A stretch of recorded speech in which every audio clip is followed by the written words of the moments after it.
இன்றைக்கி நம்ம சேனலில் மீல் மேக்கர் 65 எப்படி செய்கிறதுன்னு தாங்க பார்க்க போகிறோம். குழந்தைங்கள்லேருந்து பெரியவங்க வரைக்கும் இதை விரும்பி சாப்பிடுவாங்க. அந்த அளவுக்கு இது நல்ல டேஸ்ட்டாக இருக்கும். இதை எப்படி செய்கிறதுன்னு பார்க்குறதுக்கு வாங்க வீடியோக்குள்ளே போகலாம். அஸ்ஸலாமு அலைக்கும், வெல்கம் டு ஹிரா சமையல். ஃப்ரெண்ட்ஸ், இந்த ரெசிபி செய்கிறதுக்கு ஃபஸ்ட்டு ஒரு பவுல் எடுத்துக்கலாம். அதில் நான் இன்றைக்கி 50 கிராம் போல் மீல் மேக்கர் சேர்த்துருக்கேன். சேர்த்துட்டு நல்லா கொதிக்க வச்ச ஹாட் வாட்டரை இது கூட நம்ம சேர்த்துடலாம்.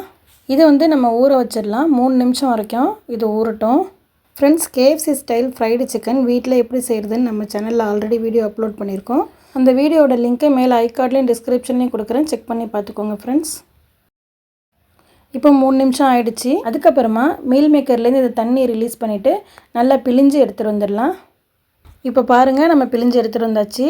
இது கூட 1/2 டீஸ்பூன் இஞ்சி பூண்டு பேஸ்ட், 1 டீஸ்பூன் போல் காஷ்மீரி சில்லி பவுடர் சேர்த்துக்கோங்க, 1/4 டீஸ்பூன் சீரகத்தூள், 1/2 டீஸ்பூன் கரம் மசாலா, தேவையான அளவு உப்பு, கொஞ்சமாக லெமன் சேர்த்துக்கோங்க. அதுக்கப்புறமா 2 டீஸ்பூன் போல் கார்ன்ஃப்ளவர் மாவு சேர்த்து இதை நல்லா கலந்து விட்டுருங்க.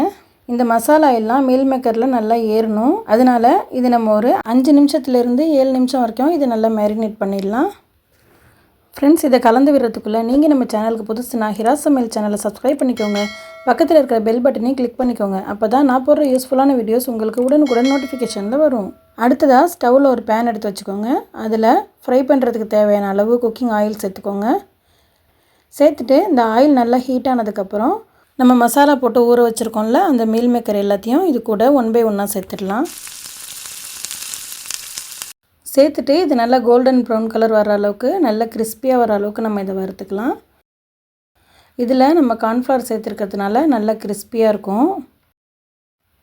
இதில் உள்ள தண்ணியை நல்லா பிழிஞ்சிடணுங்க, இல்லைன்னா எண்ணெய் குடிச்சிரும். இந்த மீல் மேக்கர் பாதி ஃப்ரை ஆனதுக்கப்புறம் வாசனைக்காக நம்ம இது கூட கருவேப்பிலை சேர்க்க போகிறோம். ஒரு 4-5 கொத்து கருவேப்பிலையை இது போல் உருவி சேர்த்துக்கோங்க. சேர்த்துட்டு இதை நல்லா கலந்து விட்டு நல்லா இந்த கருவேப்பிலையும் மொறுமொறுன்னு ஆனதுக்கப்புறம் நம்ம எடுத்துடலாம். இப்போ பாருங்கள், நல்லா ஃப்ரை ஆகிடுச்சு. இதை நம்ம எடுத்துடலாம்.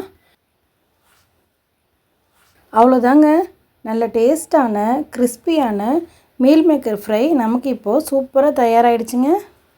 இந்த மீல் மேக்கர் 65 சாப்பிடும்போது சிக்கன் 65 சாப்பிட்ட ஒரு ஃபீல் கிடச்சிதுங்க. ஃப்ரெண்ட்ஸ், நீங்களும் இந்த ரெசிபியை ட்ரை பண்ணி பாருங்கள். பிடிச்சிருந்துச்சுன்னா லைக் பண்ணுங்கள், உங்கள் ஃப்ரெண்ட்ஸ் அண்ட் ஃபேமிலிக்கு ஷேர் பண்ணுங்கள். நம்ம ஹிரா சமையல் சேனலை சப்ஸ்கிரைப் பண்ணிக்கோங்க. தேங்க்ஸ் ஃபார் வாட்சிங்.